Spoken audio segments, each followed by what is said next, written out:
Bonjour les amis et bienvenue dans cette vidéo. Alors aujourd'hui je vais vous présenter mes deux rivelettes. Alors je vous dis tout ça juste après le générique.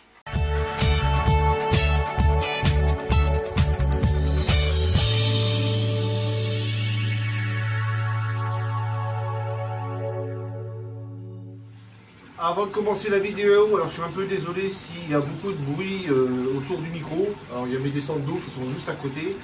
Donc il y a beaucoup de bruit. Alors j'espère que la vidéo vous arriverez à entendre tout ce que je vous ai à dire. Tant qu'on est hier aussi, n'hésitez pas tout de suite à vous abonner à ma page pour ceux qui ne sont pas abonnés, à me lâcher des petits pouces bleus. Allez, c'est parti, je vais faire la présentation des rivelettes. Avant de commencer cette partie technique, déjà je voudrais remercier déjà Cédric de chez Red Sea, qui est un très bon je veux dire, technicien au niveau des lampes. Il m'a donné quand même pas mal de conseils. Il m'a aussi donné, comment ça s'appelle, il a pris en charge c'est-à-dire le SAV, parce que j'avais des problèmes au niveau de la programmation de mes rampes. Donc il m'a pris en charge, donc je remercie déjà avant tout. Et même si vous avez du mal à établir la Wi-Fi sur vos téléphones et piloter votre rivellette, je vous conseille de prendre contact. C'est Cédric Red Sea, vous trouvez ça sur Messenger ou sur Facebook, vous le trouvez assez facilement. Bon, voici la présentation de mon refuge. Ici, j'en ai deux rivelettes de 90. La potence d'origine de chez Red Sea, et ici, j'ai une potence de chez Bananarium. Alors, pour ceux qui veulent aussi suspendre les rampes, il ne faut pas oublier de demander à votre animalier. Vous voyez, ici, ça existe des suspentes à câble pour les mettre au plafond. Au niveau de la puissance, je suis à fond sur les bleus. Et je fais un pic à 70% sur les blancs et je suis à 10% sur les UV. Alors j'intègre les UV, c'est facile à faire. Généralement quand vous achetez l'appareil, les UV sont mis juste après le coucher du soleil. Il suffit de régler la phase pendant le lever du soleil et du coucher du soleil.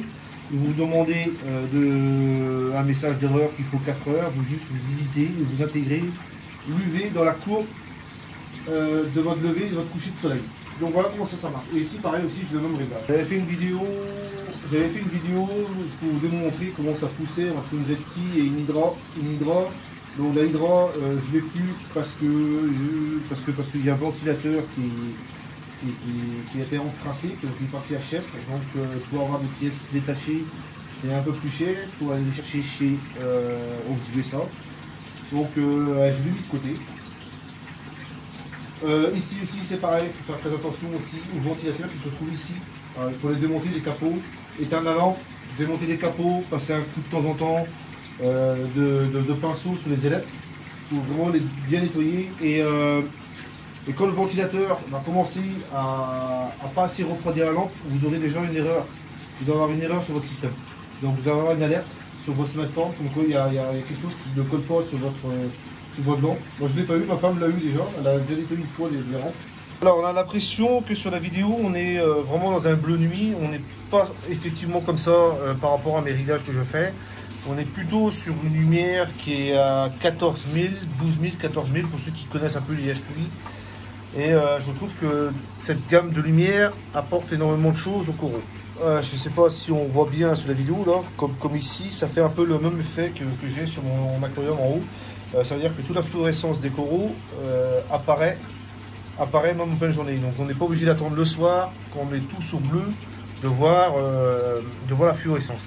Là c'est pareil, c'est un Monty rouge normal, lambda, qu'on trouve dans les commerces. Et je trouve que le rouge ressort bien.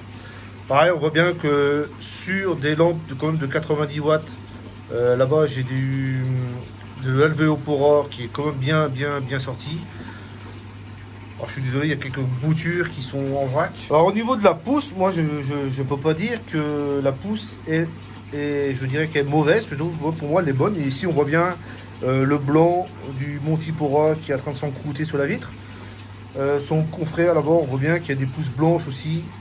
Donc pour moi c'est une très bonne rampe.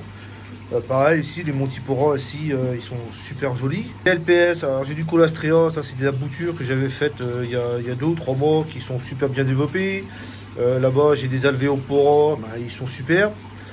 Je peux pas dire de mal de ces rampes là. Et déjà aussi par rapport à certaines rampes, elles sont hyper silencieuses, quoi. Alors on ne pourra pas le voir sur la vidéo avec tout le bruit qu'il y a autour du bac à bouture, mais au niveau silence, c'est assez silencieux. Alors voilà le rendu, ce que ça donne avec un filtre orange sur l'iPhone. Pour la surface d'éclairage, ça j'ai pas parlé non plus, les RIF LED éclairent 50/50. Et si votre bac fait plus de 50 de large, il ne faut pas hésiter à prendre la RIF LED 160, celle qui éclaire jusqu'à 80/80. J'espère que vous avez apprécié la vidéo, que je vous ai montré quand même de belles choses fantastiques qu'on peut faire quand même avec ces rampes-là. N'hésitez pas à insister si vous avez un souci avec le SAV Red Sea. Donc, je vous ai dit au début de la vidéo, c'est Cédric de chez Red Sea qui s'occupe du SAV. Donc n'hésitez pas à lui demander des conseils. Si jamais vous avez des soucis aussi de connexion, tout ça, il va vous répondre assez rapidement. Nous sommes sur la fin de la vidéo. Je vous dis Kenavo, ciao, bye bye. Allez, ciao, ciao, ciao.